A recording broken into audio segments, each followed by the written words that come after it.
এ কোনো সহজ কাজ নয় রে ইনুস।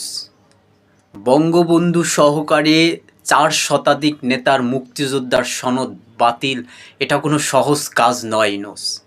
কারণ ইনুস, তোমার জন্ম হয়েছে সেই তৎকালীন রাজাকারের সেই বীর্য দ্বারা, তাদের দাদার দাদার দাদার দাদার বীর্য দ্বারা তোর জন্ম হয়েছে। ক্ষমতা পেয়ে তুই যে ক্ষমতার অপব্যবহার করছিস ইনুস, তোর মতন চুনে পোটা ইনুস, তুই যতই কিছু হও না কেন, আমার কাছে তুই আমার কি বলবো, আমার কাছে তুই আমার একটা ওইটার সমানই।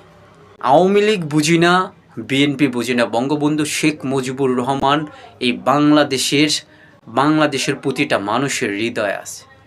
কিন্তু তোদের মতন কিছু দালাল এবং তোদের মতন কিছু জারস এবং তোদের মতন কিছু পাকিস্তানি স্বৈরাচারীর বীজ দ্বারা তৈরি বাছুর, তোরা এর চেয়ে আর ভালো কোনো সিদ্ধান্ত নিতে পারবিও না, কখনোই পারবি না। তোরা উড়ে এসে জুড়ে বসে বাংলাদেশ পাইছ। তোরা কি এই বাংলার জন্য, এই বাংলা ভাষার জন্য কোনো দিন এক ফোঁটা ঘাম ঝরাইছ? এবং এই বাংলাদেশ স্বাধীনতার জন্য যা যা যে ত্যাগ স্বীকার করছে, সেই ত্যাগের তুই কি বুঝবি ইউনুস? তুই তো একটা সুদখোর, তুই তো একটা টাকা চোর, তুই তো একটা লুচ্ছা, তুই তো একটা দালাল, তুই তো একটা কি বলবো, তোরে আর কি বলতে পারি বল? তোরে আর কি বলতে পারি?